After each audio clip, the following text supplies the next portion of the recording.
Hello everybody, you might be thinking this might be a little bit more relaxing because I'm going to do some of my talk is about shops and shopping, and that might be something people might go, at last, this is something I know. I want to talk about shops as a cultural phenomenon. They're very much in my heart artists, the people who run independent shops.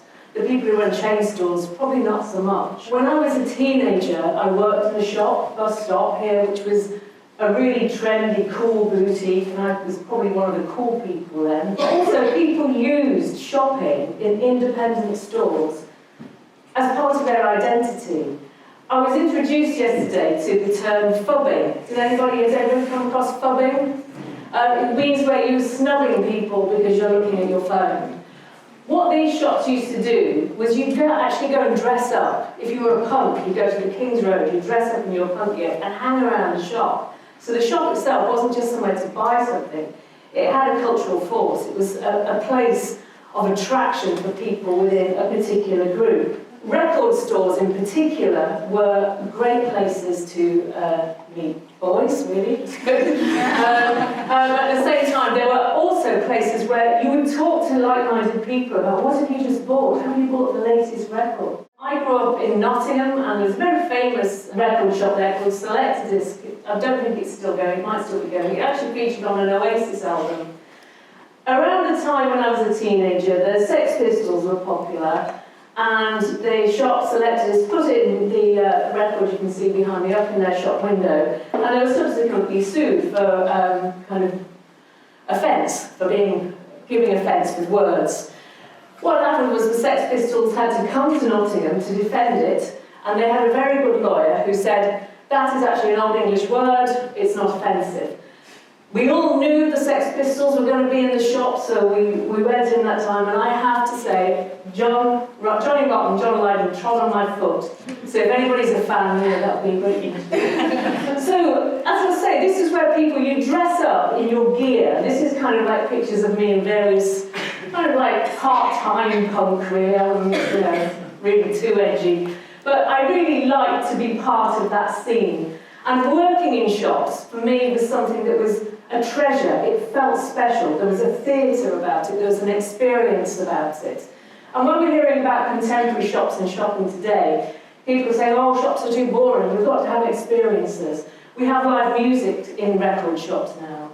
People have events where they bring in speakers to the different stores that we've got. But from that cool, what happened was the bigger corporations, the bigger chain stores, started to build the big U-shaped shopping malls, shopping centres that we know today. And this was what we were left with. These places are very recognisable to us all. I can't even remember. One of them is my hometown, Broadmarsh Shopping Centre. One's in Glasgow, one's in Wolverhampton. But you can see the shopping mall, if you're researching, Googling the images, the shopping mall interiors were the same all over the world. There were nowhere places. They were the same in Ghana, they were the same in Brazil, they were the same in Spain, they were the same in London. So from that really kind of interesting point of retail, we've lost the way somehow. So I started to research why has shopping lost its way? And it's actually quite a contemporary phenomenon. If you're looking at the styles of these buildings, compare it to that. This is Galeries Lafayette in Paris, one of the very first department stores. These were kind of at the time where women wanted to shop with a friend or a chaperone, and they could do undercover in these great theatres of the new consumer goods of the Industrial Revolution. It actually is designed like an opera, like going to the theatre. But what we've been left with is those bland shopping centres there. Something's gone wrong, and something's gone seriously wrong. Because now we've got trouble on the high street. If you're reading newspapers, we've been hearing about things like the post-retail apocalypse. And because we've concentrated the heart of our cities with shops, as shops go, we might be left with dead zones in our cities. And retail, a lot of it is by 2030, about 50% of our goods will be bought online. That's actually reflected in what I've got on today. 50% of what I've got on is probably bought online. So thinking about that, that's one reason why the high street is in decline. There are other reasons for it too. High rents are pushing out the smaller independent store. High rates are pushing out the small independent store. And having to buy a particular time of lease means that people can't experiment with the artistry of curating a shop of their own kind. The other more serious thing is, of course, we're kind of falling out with stuff. We've got enough stuff. Our relationship with stuff is no longer exciting to go and buy something from a shop, where it used to be because it was part of your identity. Nowadays, we're kind of thinking a little bit more about the ethical and environmental impact of what we buy. If we were to go to a shop and buy a £5 t-shirt, how can we buy a t-shirt for £5? That's less than a minimum wage, and it would certainly have taken somebody more than an hour to buy it. It's got materials in it that must be worth more than £5. It's cotton that has to be harvested and woven and dyed. How can we do that? And I think we're waking up to the ethical decision-making that we do have when we're buying things, and it's suddenly, that thing, the shiny thing, it doesn't seem as shiny anymore when we see all those images of the plastic oceans. So, what can we do with our cities? Because I think really the retail that we've got, the change in retail is probably going to be permanent. I think we've got a revolution happening in the way that we use our city spaces. Our cities are places that we use every day, and they have a massive impact. I'm always one of those people that has to have, I'm always saying, what's the office like that I'm going to be in? Because I'm really affected by the environment around me. If we think of our cities, they're the art that we see every day, but probably the art that we have the least impact to say how we want to live in our cities. So I started to look at radical architecture from the 1960s, what so-called pop architects like Archigram, Archizoom, and Cedric Price and Rainer Bannum, who were likening cities, city history, to eggs. That last graph there is just showing you the decline in stores. I think it's around 14 stores a day in the UK High Street are closing down. The city as an egg, Rainer Bannum and Cedric Price were saying, they said, let's have a look at what cities are like, and then compare them to modern cities. So even in the 60s, this was quite visionary. We have the boiled egg, which is like the old ancient walled city, with the protective core of the shell, and then the kingly royal centre, the yolk in the middle. When we move to the 19th century, when we have the Industrial Revolution, we now have a commercial centre, which is then the white of the egg is more like a fried egg as the suburbs spread out. In the 1960s, we were seeing cities become more deregulated, more decentralised, where neighbourhoods with quarters and areas being regenerated. And one of the key things that one of these architectural groups was saying was that we see cities as static, and cities aren't, they're living organisms. If we were to look at a map of a city from years ago, we could see that it would change. The red spot that I'm standing on, the red spot, you are here. 20 years ago, if this was a city, it might have been over there. Why is that? It's because industry changes, industries grow and industries decline. So there's that ebb and flow and movement of a city. But what we've got now is because our city centres have shops in them and are dominated by retail, the dead zone will be something that's right at the heart of our metropolitan existence. I just want to prove the egg theory. We can see the walled city of Carcassonne there, like the boiled egg. Paris, very much like the fried egg. And Manchester, a bit of a scramble. So you can start to see the eggs and the city is something that we can think of, to start thinking about our cities.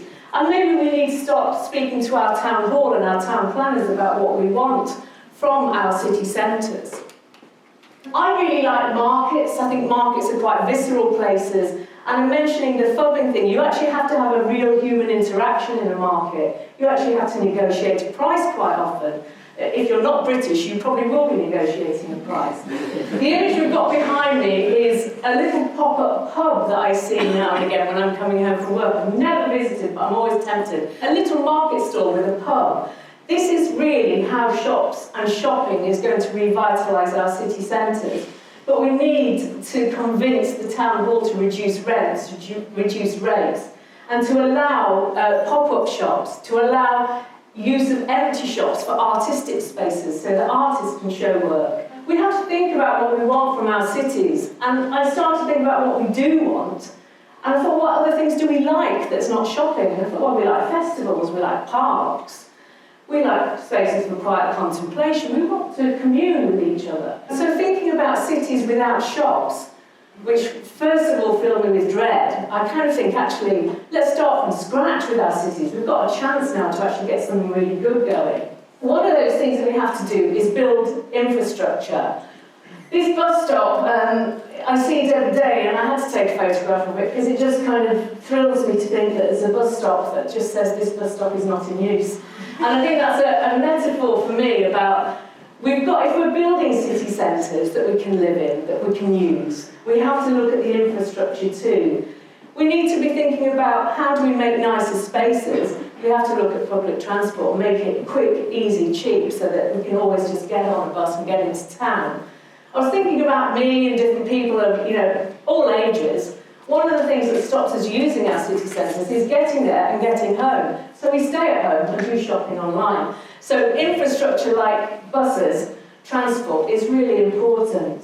One area that I'm really looking into as radical, but it doesn't seem radical, is garden cities. Garden cities started in the 1920s, and they have a reputation for really being a bit suburban, a bit curt and twitchy and a bit grandma-ish. But the garden city is really, I think, going to be part of the future. So we have something to think about here in terms of artistic spaces.